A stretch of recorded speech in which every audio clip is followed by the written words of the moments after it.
मांगन मरण समान है, मत मांगो कोई भीख।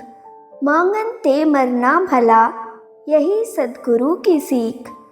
कबीरदास जी कहते हैं कि मांगना मरने के बराबर है, इसलिए किसी से भीख मत मांगो। सद्गुरु की यही शिक्षा है कि मांगने से मर जाना बेहतर है। अतः प्रयास यह करना चाहिए कि हमें जो भी वस्तु की आवश्यकता हो उसे अपनी मेहनत से प्राप्त करें, ना कि किसी से मांगकर। अर्थात किसी के सामने हाथ फैलाना, किसी से कुछ मांगना, चाहे वह वस्त्र, भोजन, धन या अन्य सहायता हो, मृत्यु के समान कष्टदायक है। यहाँ भीख केवल भौतिक चीज़ों की मांग के संदर्भ में नहीं है, बल्कि यह जीवन के हर पहलू से जुड़ी हुई है। इसका अर्थ यह है कि हमें अपनी इच्छाओं और आवश्यकताओं के लिए दूसरों पर निर्भर नहीं होना चाहिए। चाहे हमें कितनी भी कठिनाइयों का सामना करना पड़े, हमें आत्मनिर्भर बने रहने का प्रयास करना चाहिए।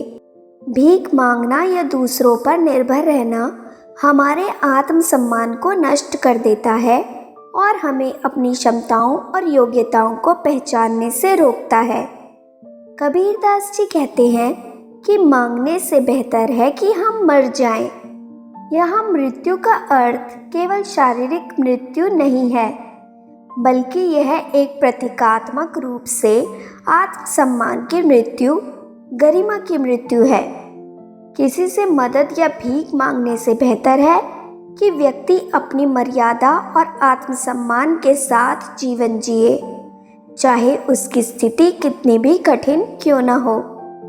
जीवन में कठिनाइयाँ और संघर्ष हर किसी के हिस्से में आते हैं, लेकिन हमें हर मुश्किल का सामना अपनी क्षमता और आत्मबल से करना चाहिए।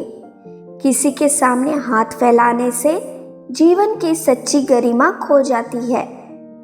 अंत में कबीर इस दोहे में बताते हैं कि सद्गुरु हमें आत्मनिर्भरता और स्वाभिमान का मार्ग दिखाता है।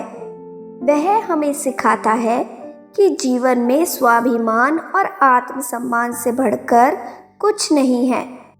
इस दोहे का आध्यात्मिक पहलू यह है कि इंसान को अपने कर्मों पर भरोसा करना चाहिए और ईश्वर पर श्रद्धा रखनी चाहिए, लेकिन अपनी आवश्यकताओं के लिए दूसरों पर निर्भर नहीं होना चाहिए। जीवन में चाहे कितनी भी कठिनाइयाँ क्यों ना आए, हमें अपने सम्मान को बनाए रखना चाहिए और मांगने से बचना चाहिए।